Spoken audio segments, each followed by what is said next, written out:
What up, y'all? It's your boy R to the A to the S. Yes, Rod's here, but see what Carson blog.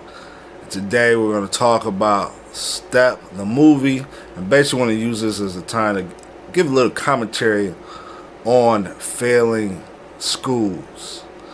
Now, I'm not going to discuss the failing schools because of teachers and all these type of things. I think this movie pretty much shows why we have failing schools, and it's not just teachers. I want to look at, of course, one of the stars of the film, Blessin. You watch the film, you know Blessin, entering her senior, had a 1.1 GPA. Don't know what that is? That's pretty much failing. Was that like a D minus or something like that? So all her years of high school, and pretty much she's not prepared, if we go to by GPA, to enter college, to be successful in college. She's not college and career ready. And we see the reason why from this film. Number one, she talked about it, that when they were hard and difficult subjects, she would shut down. Right? So when things got tough, instead of asking for help, instead of want to learn more, her way of dealing with difficulties was to shut down. So it's not a matter of kids are not smart. What we see with kids like Blessin is a lot of them shut down. A lot of them don't know how to handle adversity. And when you don't know how to handle adversity, people handle that in different ways. Some kids skip class. Some kids just check out of class. Like she said, she wouldn't, not only would she, if she was to get a chance to go to college, not only would she not skip class, but she will be actively participating in class. And you see this all the time in schools. And if this wasn't a public school, I'm assuming it's a charter school, but whatever the case, problem with education, number one, is kids check out. So a teacher can't make a student learn if they check out. Now, I think there definitely needs to be ways that when students do this, that we got to find ways to get them help. But that's not the teacher's fault. That child failed because she didn't know how to deal with adversity. Now, I'm not saying teachers don't have no part in that, but we saw that clear as day that Blessin didn't know how to deal with those type of adversities. Number two, look at the household she was brought up in. Abusive home, mother and father fighting, violence. Again, and she probably learned seeing that to shut down when things come down. So, again, that's my speculation. But again, you see she's in a household where there's abuse, there's violence. Even when she had conflict with the two other young ladies, she didn't have it in a violent way, but her mother was like, that was me, I would have beat him up. Right? So look at the values. Even though she didn't take on the values, look at the values that she has been taught. Her mama telling her, hey, adversity come, somebody disrespect you, fight them.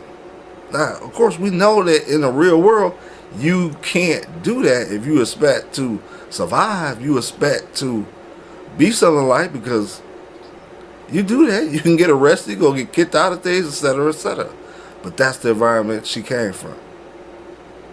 Another thing is with her mother. Her mother had a lot of demons, a lot of things they had on. You even saw that her mama went to college, but how did she handle adversity? Went to math class, couldn't handle it.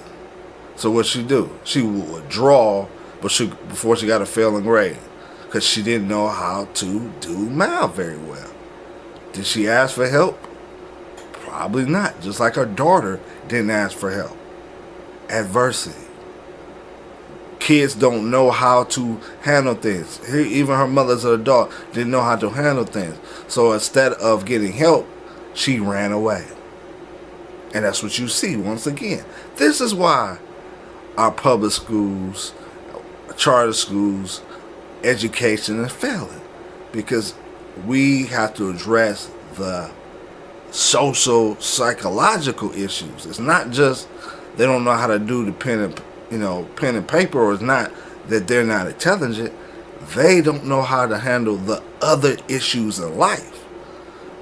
So how do we turn that around? Well, we need to definitely, if teachers see stuff like that is going on, definitely need to be referring them to social workers or psychologists, or somewhere to get them help. Somebody to teach them tools on how to handle adversity instead of running away, instead of not be able to handle things.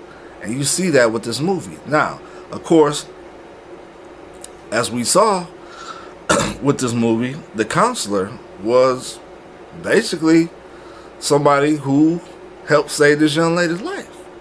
The college counselor was that person who was basically taking on the role her mother should take. Who should be getting involved in getting your kids into college and looking up scholarships?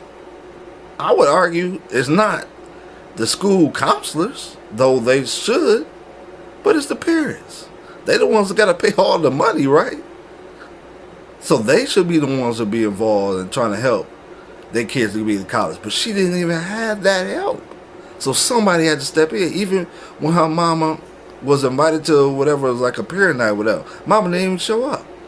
Probably because maybe it might have triggered some memories going into high school. Maybe. Again, my speculation. But bottom line, y'all, without that counselor going to bat, even going to bat with just getting her into that college program, that bridge, I can't remember the name of it, but whatever that program, it was the college counselor who stepped up and took that role to be able to help this young lady and to be able to save her life. Now, you go to we call it a mega school, we know that's not going to happen. Not for everybody, because there's too many kids. And so a lot of them just get lost by the wayside, and we see the way this education system fails. So that's my thoughts. I think this movie taught a lot. If you haven't seen it, definitely go see it. Very good film.